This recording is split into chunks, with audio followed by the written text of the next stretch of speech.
Something is happening in Memphis. Something is happening in our world. And you know, if I was standing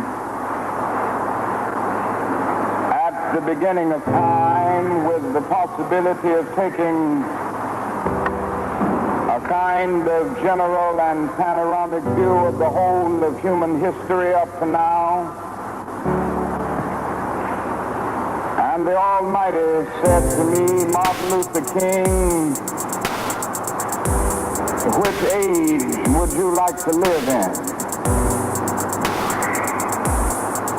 I would take my mental flight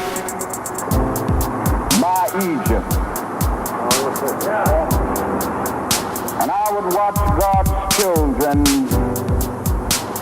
in their magnificent trek from the dark dungeons of Egypt to rather across the Red Sea through the wilderness on toward the Promised Land. And in spite of its magnificence, I wouldn't stop there. I would move on by Greece and take my mind to Mountaintop. I would see Plato, Aristotle, Socrates, Euripides, and Aristophanes assemble around the Parthenon.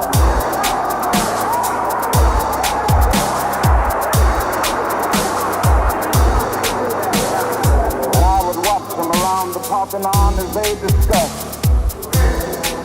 the great and eternal issues of reality, but I wouldn't stop there.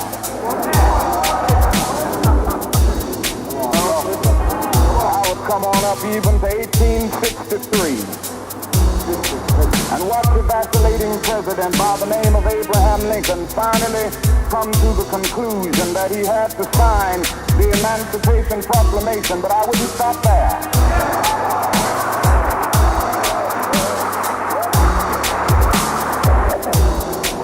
I would even come up to the early 30s and see a man grappling with the problems of the bankruptcy of his nation, and come with an eloquent cry that we have nothing to fear but fear itself. But I wouldn't stop there.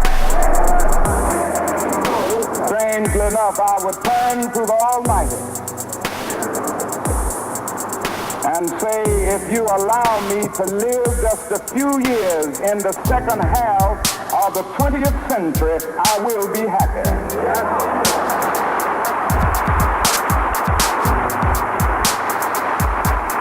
Now that's a strange statement to make because the world is all messed up. The nation is sick. Trouble is in the land, confusion all around. That's a strange statement. But I know somehow that only when it is dark enough can you see the stars. Something is happening in our world. The masses of people are rising up, and wherever they are assembled today, whether they are in Johannesburg, South Africa, Nairobi, Kenya, Accra, Ghana, New York City, Atlanta, Georgia, Jackson, Mississippi, or Memphis, Tennessee, the cry is always the same: we want to be free.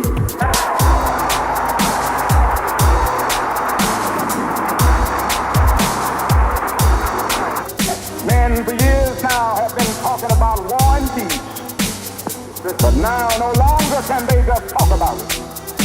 It is no longer the choice between violence and non-violence in this world. It's non-violence or non-existence. That is where we are today.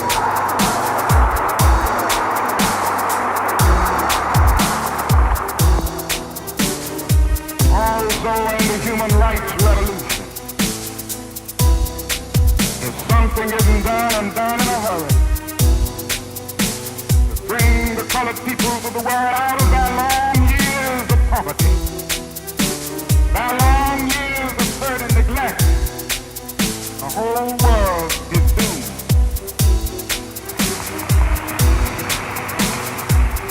Now I'm just happy that God has allowed me to live in this period, to see what is unfolding.